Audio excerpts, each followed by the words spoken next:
What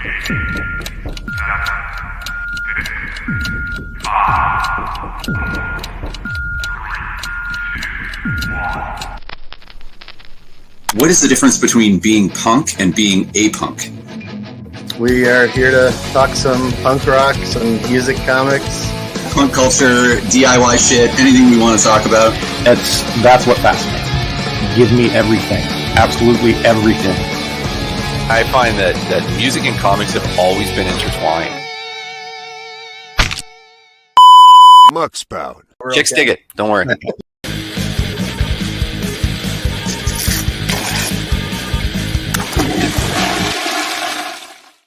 Hey, welcome to Muckspout. Hey. Welcome How's it Ben going? to Muckspout. Ben likes to show up whenever the fuck he wants. Mr. Rockstar. No, it was my laptop, dude. My laptop was acting the fool. Well, we're glad But to have you. I'm here now. And John, thanks for Nice- being here. Nice to see everybody. And today we have with us Mr. James Burton, who Greetings and is salutations, everyone. James is the creator of Damage Inc., which dropped on Kickstarter this very morning. And Yep. James, you want to talk a little bit about Damage Inc. before we get into Yep. Damage Inc. is my comic book. I am the creator, and I do all the artwork, all the lettering, pretty much everything. Although this time I did have some writing help from Jeff Aragon and Keith Carmona. Keith Carmona is a big punk rock fan too, by the way. Anyway, Damage Inc. is a story about friends who form a club. The club's purpose is to hunt down supernatural creatures and superpowered metahumans. They do it for bounties. It's how they pay their bills. But the problem is they suck at it, honestly. Every single time they go out, they have a plan. The plan gets tossed, and everything turns into a hail of gunfire, sarcasm, and explosions. And we would have it no other way. That sounds fabulous. So Well, exactly. Who would want to read something without mom jokes and, grenades? exactly. Yeah. That's beautiful, dude. Thank you. So you do every step of the process. Yes, I do work on occasion with writers that I get along really well with. I'm a little paranoid about who I work with from some past experiences. So I prefer to do a lot of it all on my own. I spent like 3 decades being the GM for my gaming group, and the structure for creating a role-playing game experience isn't very different from creating an outline. And outlines are the basis of writing the stories for comic books. Just turns into the mechanical pieces about when to turn the page and whatnot. So I've had a lot of practice inside of that per diem. And the way that I express it is turning it into rad and awesome comic books where our people shoot monsters. One of my favorite things about your books is the attitude of the characters. It's very punk rock, and it's very much. I appreciate it in the way. Like I write my characters like that. Like they're like when I read your stuff, I think about how I do it. It makes me think a little bit about what I'm doing, and I always love that. Are your characters based on people? Are they just Yeah, up with or? When I was a kid, I grew up in a very chaotic house. My dad was a meth cook. My mom was both an addict and a nurse. So everybody who knows nurses knows who the crazier out of those two people were. The experience was kind of like a combination between Breaking Bad, Sons of Anarchy mixed together. I can't really watch either show without really reviewing my life choices. And when I was growing up and going through all of that, around when I was 14, I started interacting with a group of kids that kind of turned into a found family.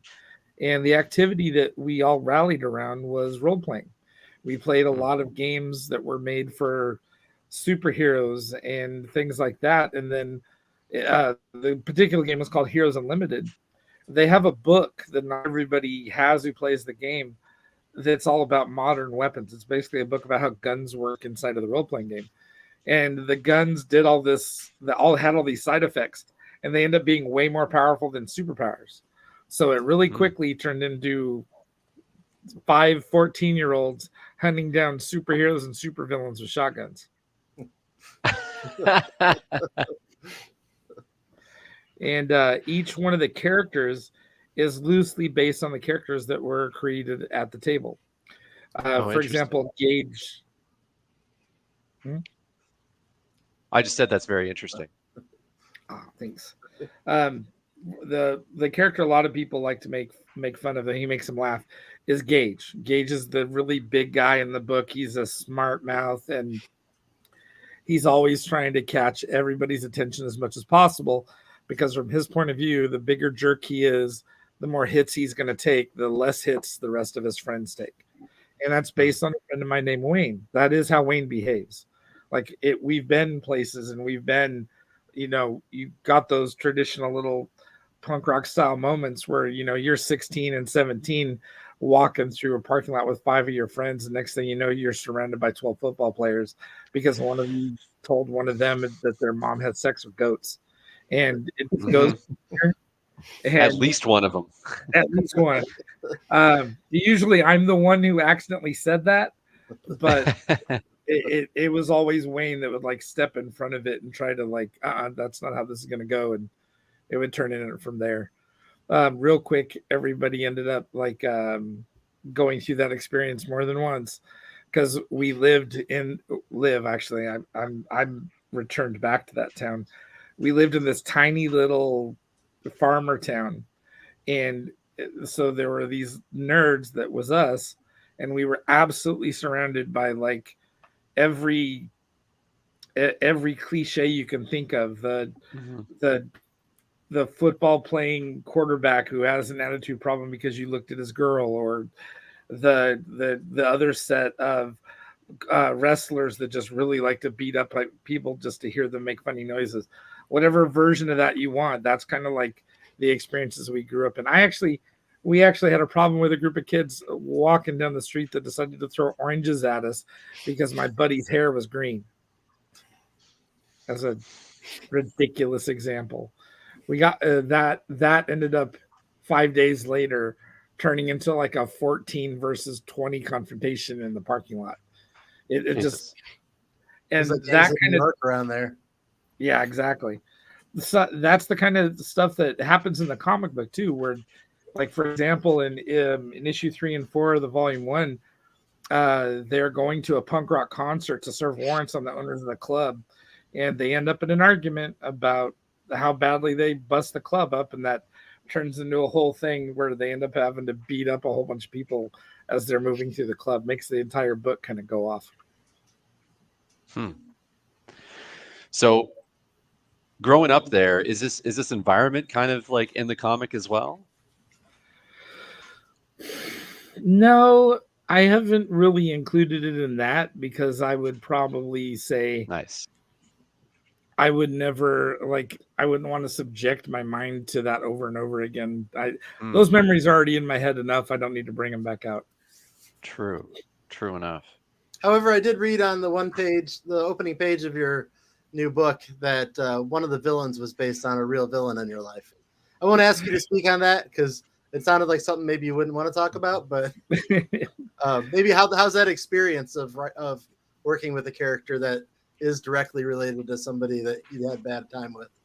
That character that Jeff made, he had a really interesting take on him. The whole time I was drawing the book, I kept focusing on how frustrating it was about having to deal with the gaslighting and all the issues I had with that person. And what was really interesting is I was interviewing Jeff, and I interviewed him for the podcast, and he was kind of explaining where his thoughts were coming about it. And he was actually trying to make the character aggravating but innocent. It's a mummy, and a lot of the Egyptian princes, they died very, very young. And so he was trying to put into it that this guy it's not that he's self-centered, it's just that he just has that mindset of a 14-year-old, even though he's, a 4,000-year-old mummy that has powers. He really is just this narrow-minded and inexperienced child. And he just wants to jerk off and play video games. Exactly. There's peace in that. Yeah, totally. And I had never thought about that person in that light. And I kind of realized while doing the book that even though my experience from my perspective was one thing, that, you know, there were a lot of different mistakes made in that relationships. And a bunch of it is pretty much due to the childish mistakes that we all make as we're growing older. Hmm. Do you find that you pull a lot from personal experiences when you're coming up with storylines, or is this something that is kind of inescapable, just like your life is always a part of your story? Well, you know what? When I try to do stories that don't have anything based on my experiences, they're flat. They're Mm. they don't have the same depth. They don't have the same visceral feeling. And Hmm. like for example, when I was doing the last story, the Shadowhunter story, the one that I crossed over with Jason Doobie, he's got these girls in there that are, you know, it's a vampire and a werewolf and a witch and whatnot. And somehow in the story, I ended up like having these interactions between the girl in Damage named Sarah and one of those characters where they end up like flirting with each other at a certain point and stuff like that. And Hmm. Sarah's based on my sister. Well, my sister can be a part of either direction, you know, and Right. that just kind of came out in that character. It wasn't something that I planned on. It just kind of ended up where the story was. When I'm usually writing, I usually find that it's easier to take something I've experienced and expand on it. And that expansion lets me both process the things I've been through as well as it adds depth to the experience.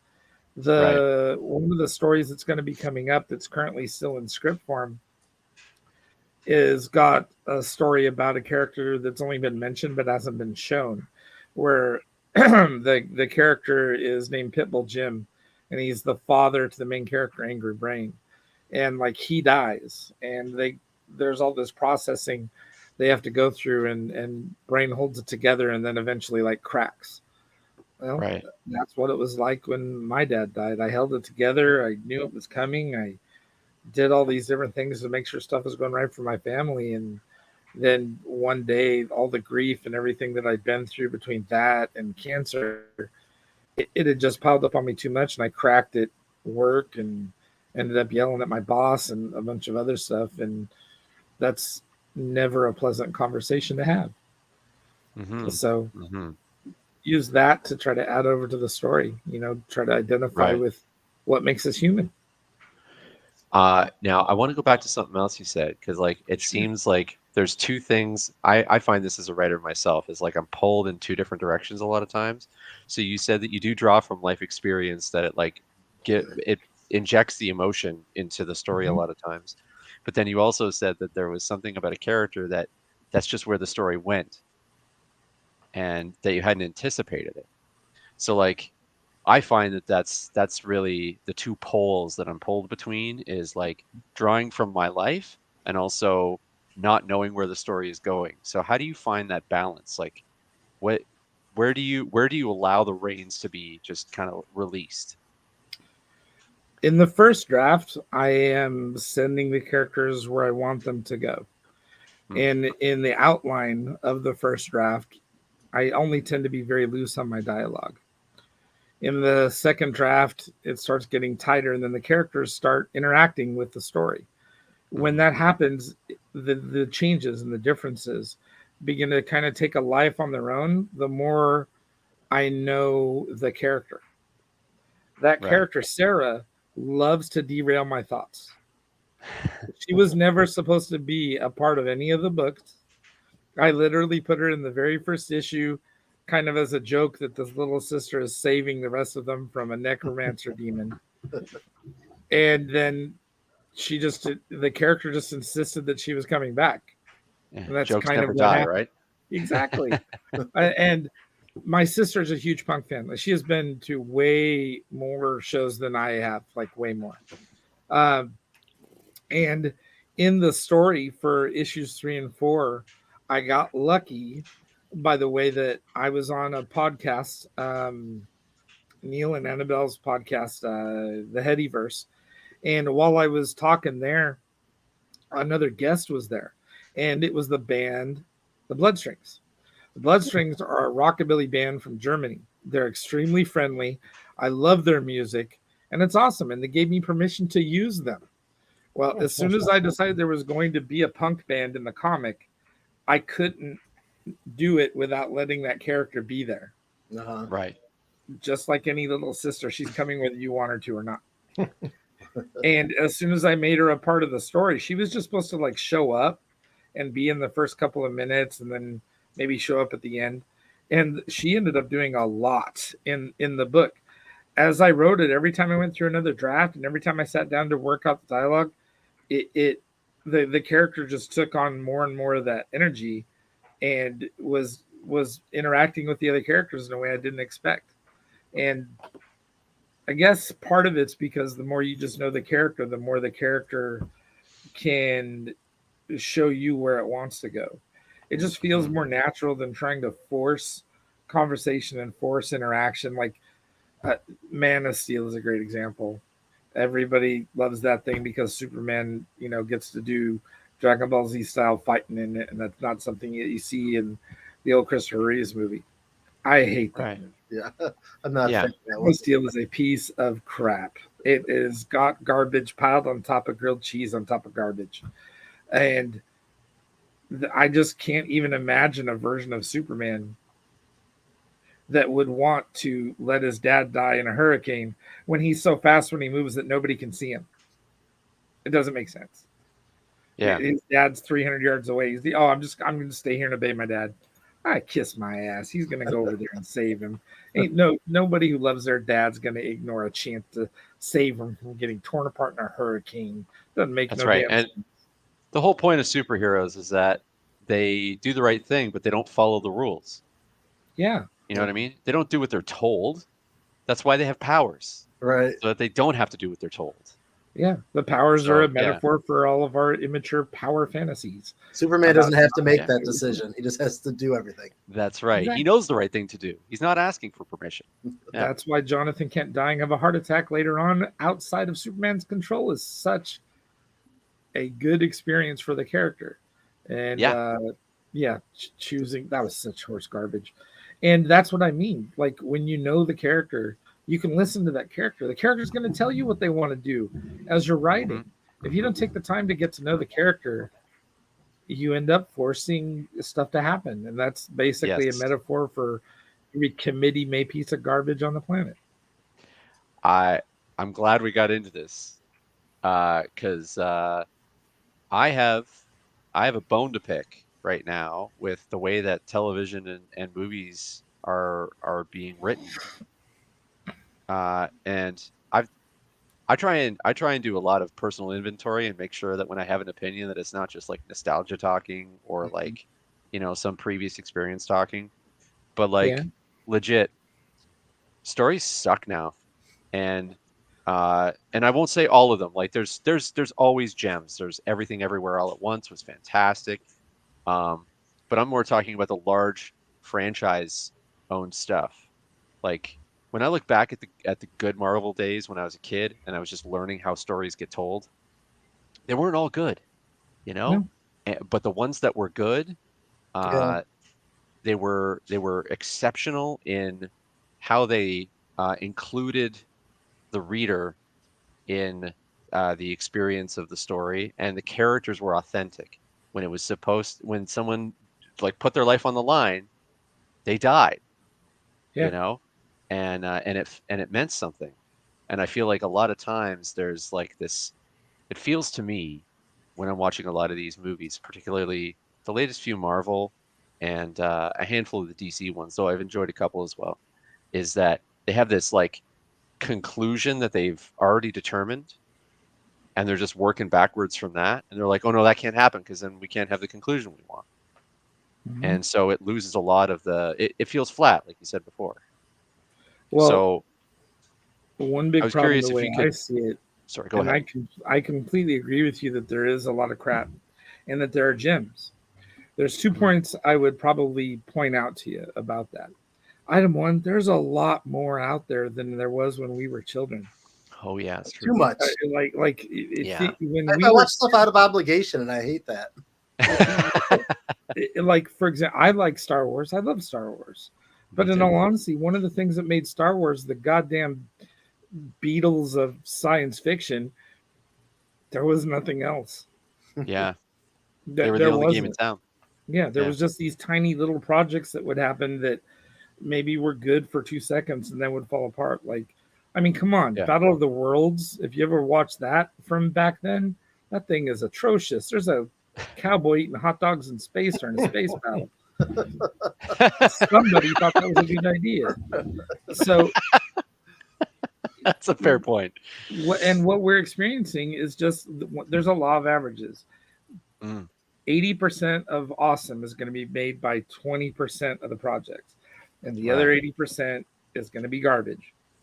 That's just how stuff goes on.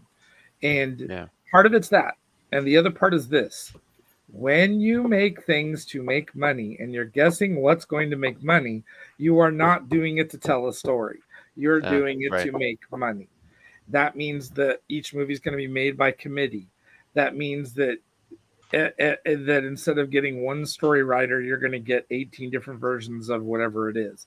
I may not be a fan of Zack Snyder. As a matter of fact, I absolutely can't stand any movie that I've seen that he's made. But saying that, the 5-hour version of the Justice League is still better than the 18 different producers version that we got in the theater. That's true. And even though it's better, I still I would have rather have gotten Identity Crisis done with an $8 million budget with crappy effects, no CGI, and probably would have enjoyed it a whole lot more. And you can tell it when you're watching different projects. You see the script and it goes story by. If there's 12 people under the story by line, you know something went wrong. Not going to help. Yeah.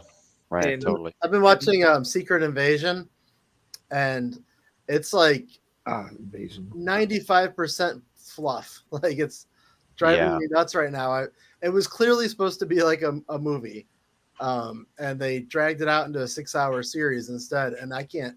It's just killing me to watch it. Like, it's one that I'm watching out of obligation because it's part of the Marvel universe, but it's the first one I'm really, really not liking. You know, I'm not one of those guys that boycotts the stuff just because of the integration and all the different social addresses of anything. And even though that stuff happens, and I may not agree with it here or agree with it there, I don't say I've never watched, but you know what? I'm never watching Secret Invasion for one reason. They used AI in the comic part of the little short piece of the film. Yep. They have any artist in the world they want to because they're Marvel. They can literally call up guys like Todd McFarlane on the phone and have them do something if they need something new. What do? Let's go buy a subscription to AI for $25, pump a couple of frames into it, and have some crap put out. That's good enough for our audience. It'll totally make $1 billion. It looked god awful too. It wasn't like they made a masterpiece with it. It looks terrible. It's just horrible. So and I'd say the other big thing with Secret Invasion is, and this is pre-Secret Invasion, and is they took a big swing because growing up reading Fantastic Four, it's like the Skrulls were always the bad guy, making the Skrulls likable and like an misunderstood good guys from the Captain Marvel movie to now. It's like it was a big swing on Marvel's part to completely change that portion of things. So I think that also changed it because the original Secret Invasion series was based around them being assholes and taking over most of the superhero roles. And in this, it's also that it's very governmental. So they're taking over government slots. It's like you can't obviously like jump in and say, okay, here's like, we're going to introduce the Fantastic Four to show you that they took over the Fantastic Four. It's like, okay, so I get why they have to do smaller roles. They have to do things like that. And it's only a handful of years ago that we did the same government role takeover with Hydra. And it's only a year ago that we had the terrorist super soldier stuff going on well, Falcon and Winter Soldier, and it's This like a is true. mashup, Yep. and it's because just the not- machinery of the corporate entity behind it that is there for profit. We made money this way. Let's do it again, and we can expect the same profit. And they're completely ignoring the lesson that you would have thought Hollywood would have learned about Deadpool.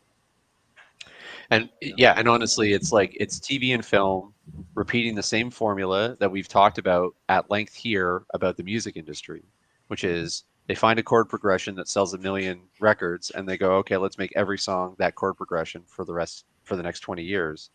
Like, and that again, to your point, James, that's not music. That's just what the mainstream kind of large money grabbing aspect of the society does when they get access to music, but the musicians are not responsible for that whole process. No, but the people that are responsible for the entire thing and all of it, it's like you said, it's society, it's us. The whole definition of the word pop is popular. It's right. Turns whatever it is into pop music. Pop music isn't, boy bands. That's just part of it. Pop music is any regurgitated over and over again for profit, super popular, corporate push, whatever. It doesn't matter what label got slapped on them. Right. It's what is going to happen anytime somebody finds out they can make a whole bunch of money. Like the first riots in America, the sugar riots, happened because there were investors and stuff in England that figured out that there was a whole bunch of money to be made on the East Coast on a place that they thought was just worthless wilderness. And they come in, started making changes, got involved with screwing over all the indigenous in the area, and they ended up with a huge riot on their hands. It's a whole chapter of history that doesn't get talked about unless you do research. And in all honesty, history repeats itself in every single way because human beings have certain just core traits, and this is one of them. Everybody in the hopes to be a part of that popular echelon doesn't fight that particular system, because if they do and get rid of it, then there's no hope of being in that popular echelon anymore. Well, I have a slightly different perspective. I don't believe that this is human nature. I think if you took a society of fish and you pulled them out of the water, they'd flop around on the ground and they call it walking. It doesn't mean it's their nature. I think we're convinced of certain things when we're young, and we're outlawed from talking about alternatives, and the result is this. But that doesn't mean we don't have actions we can take. Agreed. And like, this whole podcast is about grassroots shit. It's about how to build from the ground up. And you're an indie creator. You clearly have a grasp of writing, and also just the purpose of writing, the why of writing. So what would you suggest to people who want to create a comic or feel a little like it's an overwhelming process to get started on something like this? My first piece of advice, and it doesn't really matter whether it's a comic, a book, a car, a motorcycle, which I can't talk smack about. There's 4 in my garage and all of them are broken. But my point is this: if there is something that you want to do because you love it, it's about the journey of doing it, and it's about getting it done. Those are the two most things. You don't do it to make an insane amount of money, because if the money doesn't show up, what are you going to be left over with at the end of it? You do it because you love what you're doing. I made Damage Inc. as an ode to the found family that helped me get through the toughest part of my life. And I didn't do it because I was hoping that it would turn into a Marvel movie. I did it because it was a story that I wanted to tell. I wanted to say, I love you to this found family. And that's what it is. And I lost sight of that at one point. I did. I lost sight of it right before the pandemic was going on. It was after the second Kickstarter was doing well. I got my head so far at my rear, it's not even funny. And that got way worse as the pandemic hit, and I was commuting freaking 2.5 to 5 hours each direction where I was working, and all of it just built up on me to the point where I wasn't getting creatively. I was making books behind the things, but I wasn't doing anything with them. And your goal of what you want to do with them is a personal thing. There are people who fill their houses with paintings because they love making them. And that's just fine. But if you decide that your point is you want the feeling and the validation of sharing that with somebody else, it is petrifying to most people. Yeah. But as scary as it is, as frightening as being told, I don't like that by somebody is in your head, that is an intrusive thought. Because no matter how scary you think that is, it pales in comparison to the 12-year-old kid who comes up and buys your book at a table because they think it's cool. Oh yeah, dude. I know exactly what you mean. I just finished like a 6-day tour with my band, and like it wasn't the biggest deal, you know, like I looked at it as like, we want to know if we can tour. So like there's a lot of things we're going to learn on this thing. And to your point, like it's not like I was going out there going, we're going to have so many fans and we're going to be playing a stadium soon. And like, I was not living in that, you know, false future. I was like, I'm going to learn whether or not I can drive with these dudes. Yeah. I'm going to figure out if I can tolerate them for 6 shows straight. I'm going to see if I can keep up, or if one of us can't hack it. I'm going to find out if the crowds outside of Toronto give a shit about anything we're doing. And that's a good point. How can you enjoy it if your head is in a place where you're not even at yet? Right, exactly. And what we learned from that is we played a handful of empty rooms, and we played some rooms where people were rocking the fuck out. Mm-hmm. And what we learned is when we have people there, they're into it, and we're into it. And like, I have no doubts that there's a second tour coming. Yeah. And that's the point of the first tour. Like, as you were saying, it's like when you're writing a comic, you're not writing issue 1 to get it optioned into a TV show. You're writing issue 1 so you can get to issue 2. That's what art's about. You are celebrating something. You might be celebrating your grief. You might be celebrating your anger. But you're celebrating whatever it is. Just, this is that moment. This is what I'm feeling. I want other people to acknowledge that. I want other people who feel the same to see that and say, this is how I feel. I want that connection with other people. That is a huge part of being an artist. I haven't got to go out on tour. I haven't got to play for a stage with music and have an entire, 100 people moving in the same way that I am just because they are there for that message. But I have been to cons. And I've been to cons where that place is empty and the people that are there are only there to get autographs from the celebrities. And I have let that drain me because of the little intrusive thoughts it brings on. But I've also been to small cons where I got to meet amazing people who absolutely dug the work and connected with it, or dug the guy next to me's table and got with it. And I have got to feel all of that energy around me as people are celebrating what they love. That energy is actually what people should be and are always looking for, like community, whether it's a punk community or somebody's church community or school, PTA or whatever. The ones that are good, the ones that aren't toxic, those are the ones that are celebrating going in that same direction and feeling that energy together. Yeah, my favorite things to do are to go sell comics at a zine fest or a punk rock flea market or a concert itself. And I have like just these amazing conversations the whole time with people about similar bands we're into and things like that. And like, they're just the best conversations. And usually those are always the shows that I do the best at too. But the best part of it is just wasting the day away talking about music with people and just having the experience. Yeah. That's what we're all supposed to be building. That's what followers really are, is community. You can have 80 million Instagram followers or 8 million, whatever it is, right? Well, you go and rob a bank, how many of those people are going to go testify for you? But if you're a part of like a community of 60, 70 people that have been, in your life for a long time, even if it's 10 or 12 people, some of those people are going to be as ready to die, and we're probably at the bank with you. I was going to say, some of them are counting the money. Exactly. and all of us, that's the positive part of finding your tribe, and that's the truth behind that idea of seeking those people out and all heading in that same direction. That's that's the idea that we're always searching for.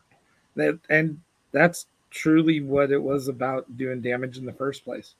The guys in there are just friends who came together for the right reasons to, well, they're doing it to serve bounties because the premise of the comic, of course, but they're defending each other left and right. Like the true bounty is the friends they made along the way. Yeah, like I had one reviewer who was reviewing my work and comparing it to an older book I was on, where the first book was this serious horror book called Inheritance, and then the second one, he's like, I don't know what happened. I don't know what I was expecting, but there are actual mom jokes in this book. And now I've made it like a goal to put one mom joke in every book at the bare minimum. That's if I can get in That's 2 or 3, perfect. that's even better. So what got you on the path to storytelling? You said that there was the the D&D group that you ended up a part of, but it's one thing to be in a D&D group, it's another thing to like be the dungeon master. You know what I mean? Yeah, that doesn't usually get sparked by the gaming group itself, and it didn't with Right. me. I was like, when you're little and you're pretending, you're actually LARPing. The only difference is that a LARPer has an agreed upon set of rules instead of spending half the day arguing with your best friend about whatever silly. No, my shield protects lasers. Yeah. Yeah, exactly. What started me on my storytelling goes all the way back to when I was about 4 years old. My dad lived with us, but he worked out of town. He worked 3-4 hours away. And so I would see him Friday night and he would leave Sunday night. Well, you're 4 years old. For me, my dad was like everything. He was my hero. And I missed him constantly. And I don't know what it was about him. He had a really good handle on the person that I was before I did. And he started doing other things, like he showed up one day with a chalkboard. And he put the chalkboard in the living room. I didn't even know it was there. And as he was leaving, I was like, hey, Dad, don't leave. I miss you, etc. Let's go drive my go-kart or do whatever. And he's like, I got to go, but you spend the whole week. I want you to do something for me. I want you to draw naked women on motorcycles on the chalkboard. So I spent the whole week drawing stick figures with round boobs and on big long choppers, because that's what he had. He had like a 72 CB 750 with this 14-foot front end. Right. And I tried to just repeatedly recreate that. And the next week when he came home, I had redrawn everything like a million times because I wanted to do what made him happy. And he, of course he said it was great. And I was like, oh, that's awesome. Well, that started there with that. And then, 2 weeks later, he comes home carrying this gigantic roll of newsprint. Like, I don't know how he got an industrial roll of newsprint. And he had to roll it into the house. He sounds like a resourceful man. I would just leave it at that. Yeah, you got to give him that. Yeah. Oh, man. I think most of my life was filled with stolen stuff that he traded for. I think every bicycle I had was stolen at one point. So I took the newsprint and I covered my walls in my room. And I was watching Captain Mark on PBS, and I started trying to tell stories like he did with his drawings. And I didn't figure out the comic book format probably until I was at the end of high school, where I started loving comic books and the stories they told. But before that, I was making books and I was illustrating them. I had this entire story in my head about these fuzzies, which are these tiny little creatures made of like dust bunnies, basically, that would come alive and fight monsters in the house and stuff like that. And it was just something I did. I think I started telling those stories to make my dad happy. He was a big storyteller too. He could tell jokes and all kinds of stuff. And I think I was just emulating that, but in my own way. Right. Where did the monster paranormal stuff come in? Like you, as a big X-Files fan, when I was younger, like the episode of the Monster of the Week episodic thing, like is something I was into about your book. This book is a book that Palladium made that went with all of their games. Everything that Palladium does is based on the same rule system. They have different settings.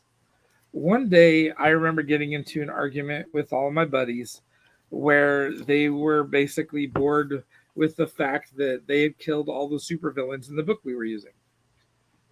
That's one of the problems. If you're playing with a group that kills every bad guy, you run out of bad guys.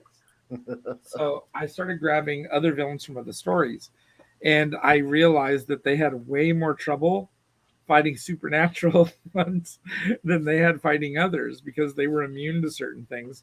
So it made a challenge for them. And they ended up facing vampires, and they ended up facing werewolf nuns, or there's another story where a priest starts, destroying all the agriculture in the entire area. My friend's like, oh, who cares about the agriculture, until everybody starts starving and they have to pay $400 for a hamburger because all their food's harsh. And next thing you know, they're trying to fight that priest because he took away their hamburgers. That kind of stuff. So it's more Scooby-Doo than X-Files. Well, yeah, like a really, really violent version of Scooby-Doo. Yeah. I would not give us credit for anything X-Files related. That takes A, more storytelling skills than I have, and B, way more detective skills than they have. Yeah. Fair enough.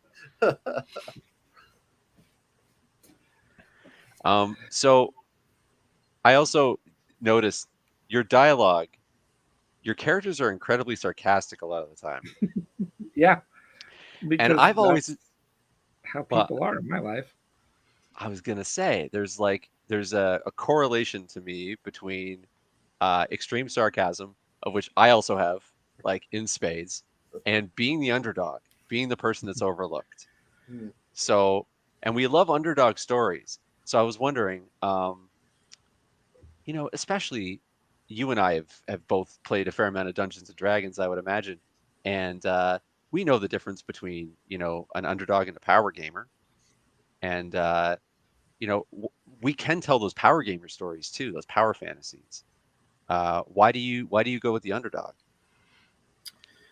The first reason is it's easier to write. Writing for Superman and the Hulk, or Ghost Rider is another great example.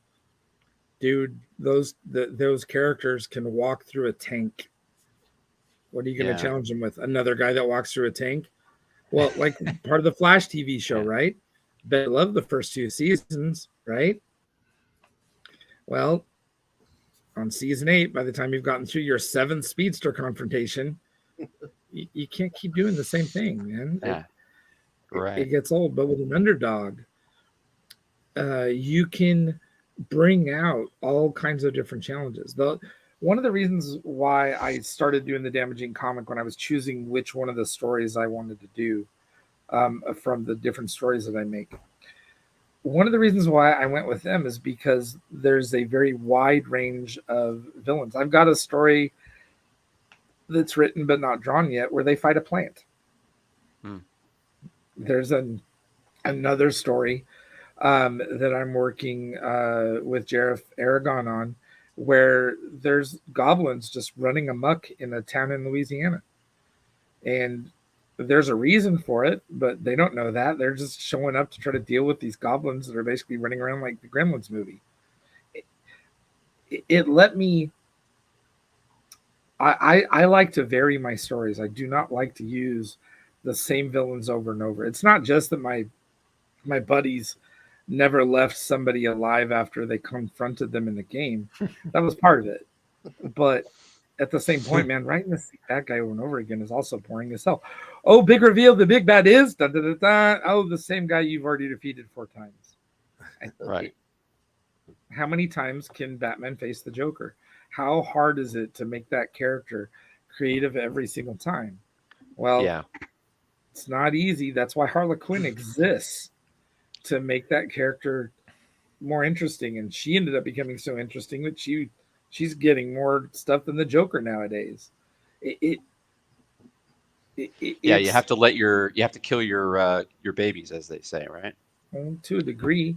Like, for example, when you're on stage with your band or when you're writing, it's a better example.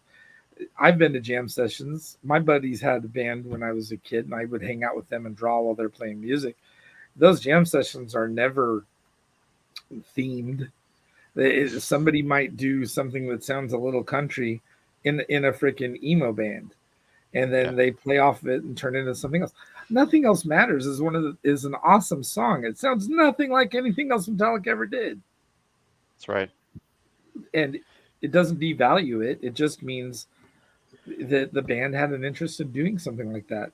James Hetfield said he was so scared to show the other band members that song that it was written way before they made it, but it took him years to be comfortable enough to show anybody what he had done. That's one of the reasons why he always let the others write music. Right. Yeah, well, I mean, that's what music is all about to me. I've never been very good at being in a band that wants a particular sound. I always find as soon as someone says that's not what we're going for, I'm like, why are we going for anything? Like, well, grab your fucking guitar and shut up. Like, let's just do this. Let's see what happens. Yeah, exactly. Play a C chord. Like, get over it. Give it a shot. Yeah. Any team related thing, I think, works best when you're letting other people figure out what they're best at instead of trying to kind of like narrow everything. But with a story, it's a little different because you have to have like an understanding of where things are headed. Or do you? Like, how do you do the constant switch up? So this is where my practice as a game master comes into. Okay. I'll give you an example. One day my buddy showed up at my house and they said, "Hey, we just made characters an hour ago. Your wife is down with her sister. Do you have a couple hours?"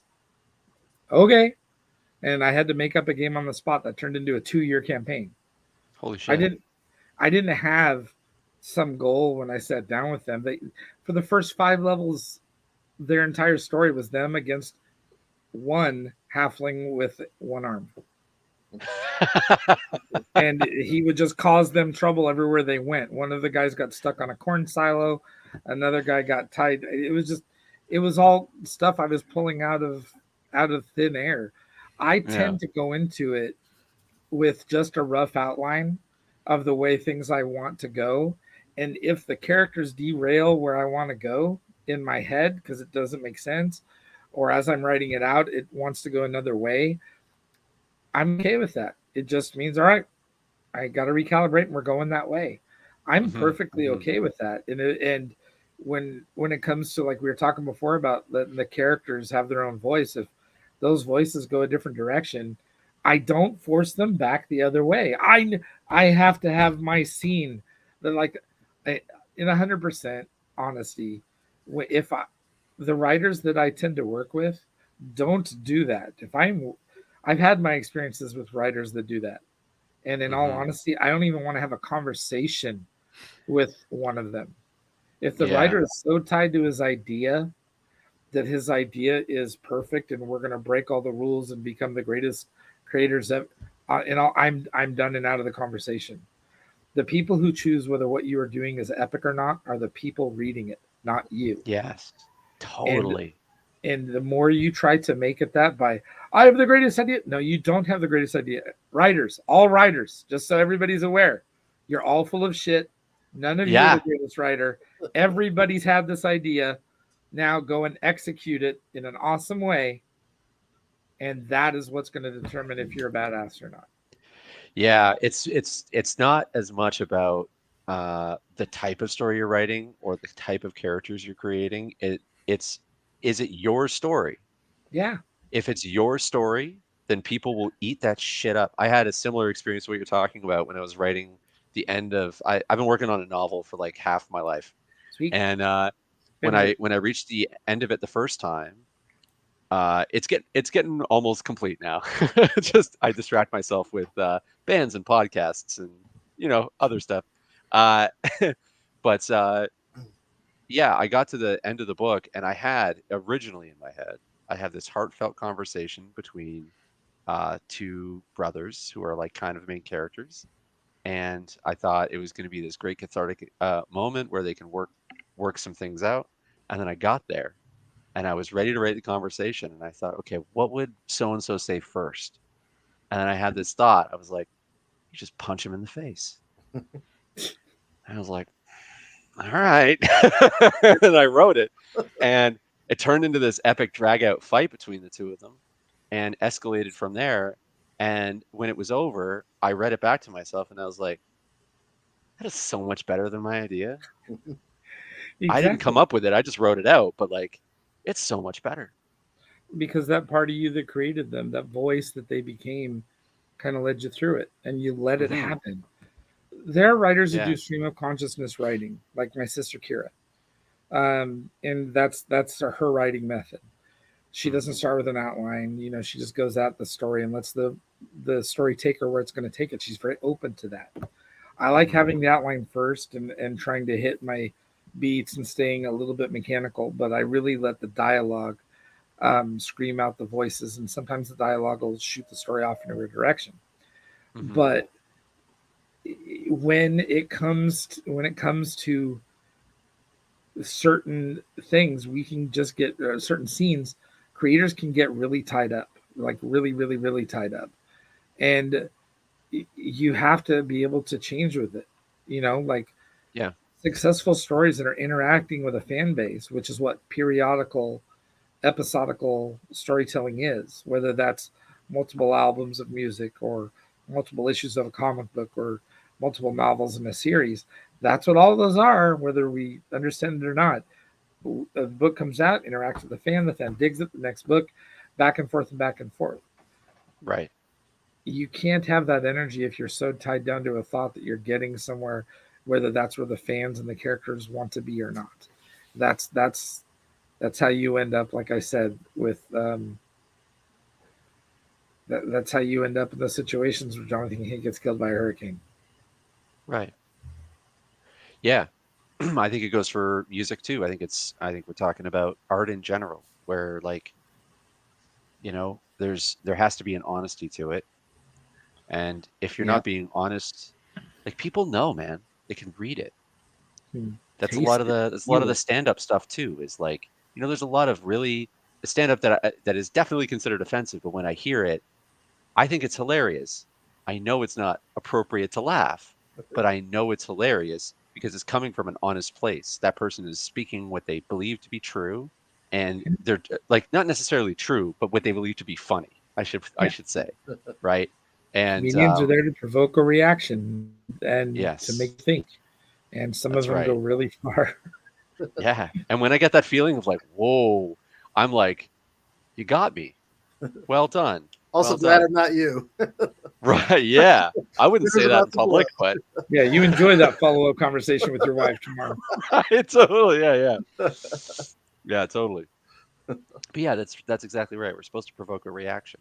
But it's hard. I guess what you're saying is it starts with a reaction in us, right? So how would you suggest you know, doing something like you've done? You're on volume 2 now.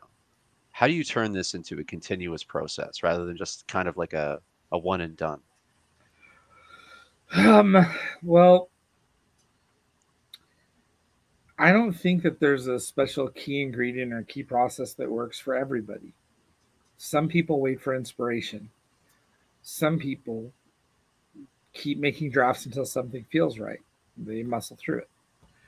I know that guy. So, yeah, some people fill notebooks with different ideas until something feels right. I've got stories where I've got there's a story. Eric's heard me talk about it before, called The Ballad of Nod, that I've basically been messing around with it for a decade. I actually have 2 issues of it finished and colored and lettered and everything, because I'm doing other stuff with Damage, because I don't have the time to focus on both of them. But I still love making them. And Nod is a very creative exercise. It's filled with a lot of these things that I love and mean a lot to me. It's not Damage. It's not a big sarcastic gunfight. the way that the other one is. They are both in the supernatural genre, but Damage is like hardcore urban fantasy, and Nod is more like a dream. It's more like it's more like a fairy tale, or however you want to look at it. They both have certain similarities that I like to run in my storytelling. I like people to be able to think that this is either a dream or this is just like something I've experienced. Those are the two spots I'm comfortable with. And when I write, I try to outline what my thoughts are. I explore it with other creators and other writers. And I talk about it with people before I do it. Like I said, writers who say that they got to keep this on the hush hush so nobody steals their idea and all that other crap, that's all a waste of effort. I talk about it with creators I respect. I send them pictures. Hey, dude, you want to see a picture from this book? Oh, hell yes, I do. And I show it, and they do it to me. A lot of creators, like part of that flow, as a matter of fact, a big part of this experience on Kickstarter for me is I haven't been doing podcasts in a while. It's been actually years. And like I said, man, when I started working in the Bay Area, I got my head really far out of my priorities. And now that I'm doing them again and talking to other creators with multiple of them at a time, I'm remembering why I love doing it in the first place. And I'm asking myself why I started hating it so much. Was it me? Was it, you end up asking yourself all those questions. All that stuff is wrapped up into every level of creation. So it's an absolutely personal journey for everybody. The only advice I would give everybody is, like I said before, decide what kind of medium, decide what kind of product it needs to be at the end, and then take steps to finish it. It doesn't mean it has to be perfect. As a matter of fact, don't chase perfection. No. When you chase perfection, you end up being that 36-year-old who's been working on the same book for 16 years and never has even tried to take it to a con because it's not done. Finished is better than perfect. Yes. Finished is better than perfect. Yeah. So when you turn over that goal to I have to be finished, it doesn't really matter if you hit the date you wanted it to or not. Those things are all arbitrary. But your goal should be, this is where my finish line is. And I this is where I want to be. And being honest with yourself about it, that value, I don't even know how to describe the value of a finished project to somebody who's still working on their magnum opus on their first shot. Yeah. That's music too, man. Like, you finish an album. I like this last album that my band put out that we did the tour for. The entire writing process felt incredibly hectic, and I was going through a lot personally while it was happening, and so it was like it's hard to recall the recording process. It happened over two Saturdays. And it was like, okay, next song. Feel good with that take? I'm like, yes. And then, and the songs are done. You want to give them a listen? And I'm like, oh yeah. Oh man, that take was terrible, man. Holy shit. But it was the best take there. I'm only comparing it to how I play it now. And I've had another 2 months to practice it. Yada, yada, yada. And now, like, when I listen to those recordings, it's hard for me to enjoy them the way that I enjoy the live performance. But it's, you got to remember though, that's your ears listening to it. That's right. It's the person that's listening to the visceral version of that when all that hectic emotion was there. Their feelings is going to be completely different. There is very few creators in existence where the second album, the second book, the whatever has the exact same feeling as the first one. They're either better or they're worse. It's never the same. And part of that's because every time you go in there and go through that process, it's going to be different. You've learned more. You've gotten better. Maybe you've gotten worse in some cases. Yeah, for sure. And in each one of them, everybody it's going to be different from not only that, but it's also going to be different from the fan base that's hearing it and seeing it and reading it. Sometimes they're going to love it because they are in the same spot you are. Sometimes you go different directions, and it doesn't work out. Yeah, but the other thing is, when I listen to it now, I acknowledge that as Eric said, it finished is better than perfect. And when I hear it, I think to myself, I realize now it's just good enough that I would want to see us live, and we're better live. Yeah. So that's the goal. I love it too. Like when we talked before which is the show, we were talking about some bands and we're talking about Weezer, and like when Weezer does "Say It Ain't So" live, it is so much better than it was on the Blue Album 40 years ago or whatever. Right. Like, and there's certain songs that like when a band starts to play it years later after it's been recorded, like I just get hyped. Like as soon as I start hearing it, the first chord of it, I'm like, oh shit! Like I can only hear this live because it's on their album, but it's so much cooler live. Yeah. Dude, even when my own guitarist starts playing like from the beginning of Everlong, I'm like, I grab my sticks. I'm like, let's go. Like I can't help it. It's not even Foo Fighters playing it. And that's that collaboration when people are all heading in the same direction, speaking the same language, celebrating the same thing. Yeah. What's another good example? Like,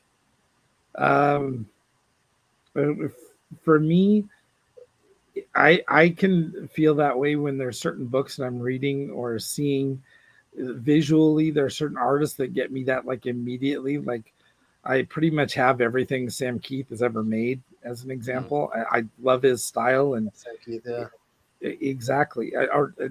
Todd McFarlane's Spider-Man run and most of Spawn and all those things that they were where my head was at when I saw it. And I just love, now I remember the example that I wanted to give. I went and saw The Crow when it came out and it was in theaters. I was like 15, right? So and jealous. The Crow, the movie's really good. It was good for what it is. It does not have a modern budget, but it's still better than 90% of the movies made now for comic book heroes. I still love that movie. Oh, it's still one of my favorites. Yeah. But no matter how much I love it, 2 weeks after I saw it, a buddy took me to a comic book shop. The graphic novel was sitting on a shelf, and I didn't know what I was about to do to myself by picking that book up. Not only was the book created by this highly stylized artist that was letting his emotions just bleed through the pages, but it was also filled with this topic of loss and frustration and rage, which I identified with because of how chaotic and crazy and jacked up my own life was. And, finding out about the story behind it, it was about him losing his first love when she was 16 and seeing her be killed by a drunk driver and all those other things only adds to the story. But the second I picked it up, it's like that part in Blues Brothers when the light comes down and hits John Belushi right in the face, and all of a sudden he's dancing and flipping because he found, that thing of what he was meant to do. That perfect music, that perfect, story, that perfect comic book, that perfect, it doesn't matter, man. The Kung Fu is in everything. Art is in everything. The second that you learn which style is yours, that when you connect to it, it's just like you found Excalibur, and nothing beats that feeling. No, it doesn't. I had probably my favorite. I was playing Guelph, and I finished up my set, and it went well. Like people were, dancing, and like it feels really good when you see everybody vibing with what you're doing. And I was like kind of riding a good wave, just tearing down my gear. And then my front man comes over to me. He goes, "Hey, there's a guy that wants to talk to you." I was like, "Cool. Meet this guy. Don't know him from Adam. Looks like he's in his mid to late 20s." And he comes up to me, shakes my hand, and he says, "That was an amazing performance." And then he says, the economy of how you used your hands, and the way he said the amount of stuff that you were able to pull off with the type of kit you have. And he talked about various different techniques I was using. And he was like, I never thought of using it that way. And just the way he was describing it, I was like, this is why I do this. To understand, because I don't understand what I'm doing. But someone else looks at it and goes, I see all this stuff. And then I go, oh, I do that. Yeah, that's true. And I'm like, that's my thing. That's my Kung Fu. And then I can master that technique a little better, and I can get a little more in tune with what I'm doing. And I think writing is the same. You mentioned conventions. How much of the like crowd feedback is involved in how you develop the story, but also like your motivations and stuff? Is it a personal exercise for you? Well, I definitely did make a change. When I first started writing, I thought that it was all about moments. I thought it was about, oh, dude, I got this great idea for this monster and this explosion. And I thought that's what it was about. I thought, look at all these cool guys. Look at these cool powers. That's all fluff. No, but that's not what people care about. Yeah. When I started getting feedback from Damage, whether it was from reviewers or fans, the same thing kept getting told back to me. Wait, can I guess what it was? I guess what it was? Yeah, go for it. What? More blister posters. I loved that. I was so happy when you found that, dude. Eric's been waiting an hour and 5 minutes to show that. I didn't tell him about that until like I was waiting for him to find it. I think I showed him that page after I did it and like waited and like he didn't see it at first. Yeah. And later on he realized blisters actually in Damage's universe. Everything makes so much more sense now. Eric was like, I got a guy that can get on the podcast. Can we do a night this week? Like anytime. That's how you get on other people's podcasts is you bribe them. Right. So that you win your indie comics. That's hilarious. All right. Back to your story. Sorry. Yeah, you were saying you got feedback. You got the same feedback. And the feedback that kept coming back is it's funny. And I was like, what? I didn't even write it to be funny. I was like, what? And I was kind of weirded out by that at first. Did it kind of bum you out a bit? Yeah. Yeah, it did. Because that wasn't what I was going for. I was like, I'm a cool writer. I write superhero stuff. And that's what I thought I was going for. Yeah, there was a monster in it, a necromancer, but villain's a villain. You fight a supervillain, you're a superhero. And I kept getting feedback about the dialogue and about them being funny and about facial expressions. And I'm like, no one's talking about these superpowers or no one. And I mean, no, I never got any feedback about that. And it's because like in today's world, like you can go play Skyrim if you want to throw lightning at someone. You can, right. You can pick up any shooter and go shoot a rifle. You can literally go to a cosplay and see cool costumes. That's not it. It's about people identifying with something. And people identify with a couple of things automatically. They identify struggle and they identify humor. They're two universal themes. Mm-hmm. And it just turns out that I had a gift for being funny. So I would write my stories and I would ask myself, what dumb thing would I say to my friend, or would I have my friend say to me? Except like you mentioned, writing a story where those two brothers are having a fist fight. In the last Kickstarter, I literally wrote out a thing explaining what Kickstarter is. And there's two characters trying to explain Kickstarter to Gage. Eventually, Gage doesn't understand it. And he just gets angry and just hits and knocks one of the other characters off the screen because he doesn't understand. They're breaking the fourth wall, and he isn't. Yeah, and he's like, stop he doesn't understand what's going on, and eventually just says, screw it and punches him. And that's absolutely the kind of relationship I have with the guy that character is based on. Wayne would hit me in a second when I'm being a smartass, and to be absolutely honest, I would do the same thing to him if I thought he was being too much of a smart aleck. And I love him. He's a brother of mine. And there are other people I feel like that about it.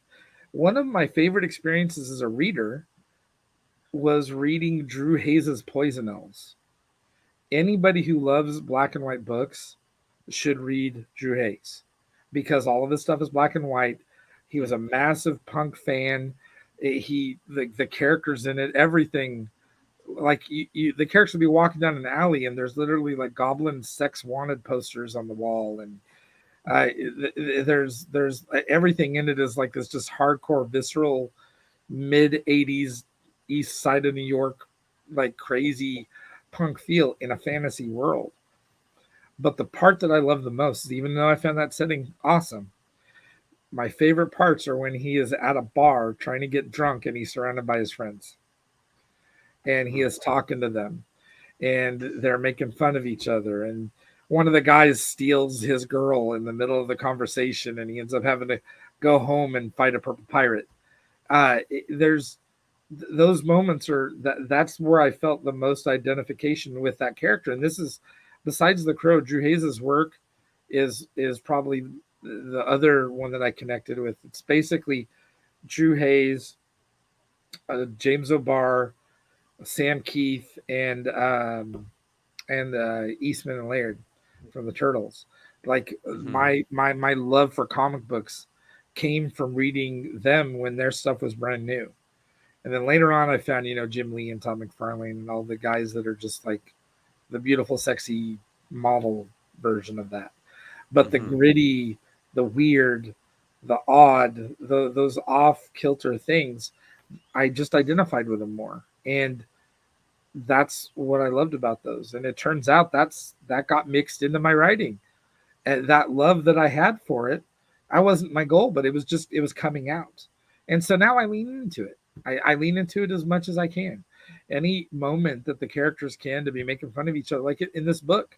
The first part of the book is they're all asking, why the hell are we driving a Volkswagen in the jungle? Through the jungle, and they start making fun of Brain. They're like, your thing about Volkswagens is so stupid. This thing smells like hippies and failed dreams. And they're why? Because Wayne has said that to me. He says that to me because I am a Volkswagen addict. I have gone through like 12 motors in one car, repairing it over and over again. As a matter of fact, it's over there. I love that car. I can't give it up. It's just a part of who I am. And so I decided that Brain likes Volkswagens, and they drove that Volkswagen all the way down to the jungle. So much that Ryan Crowbooth is actually working on an alternate cover for this book. He's hoping to have it finished in a little bit. And it's literally, he loves that van because it reminds him of the Turtle van. So he's drawing this insane, crazy picture where the thing is like up and rolling through the air. And some of the characters are literally falling out of it and shooting guns. I cannot wait till that thing is done. It's so cool. And I don't know, man. It just, you have to lean into what you're good at, what you love. The time for finding things, I think they're the same thing. That's there too, but you got to do the other parts first. Yeah. When you're saying you got to do what you love and you got to do what you're good at, I think they're the same thing. They tend to be the same thing in most people I've met. I'm really good at logistics. And is that an acquired skill or a natural skill, though? It's I've been doing it since I was 19. That's my day job. I manage like multi-million-dollar facilities. Sure. And I do it. Well, it's the same with me. I'm a contractor. I'm a handyman. I'm good at fixing your toilet. I'm good at recocking your bathtub. Mm-hmm. I'm also pretty good at drums. Yeah. But one I would not do for free, and one I do for a living. Yeah. So yeah, like for real, what I mean is that I've never tried to be good at the drums. I've just loved playing them. I've tried to be good at it as a contractor so I can get a raise. I'm not like, oh man, I really want to get good at drywall, but drums, I just keep playing and I can't help myself. It's like a compulsion. So, and if you do that long enough, you're bound to get good at it. Right. Yep. So yeah, I think in that way they're the same thing. But yeah, everybody's got their 9 to 5, I suppose. But you don't have to be good at that. You're just lucky. Yeah, you're lucky that you found one you are good at. Speaking of 9 to 5, we gotta wrap this up. Yeah, absolutely. Yes, sir.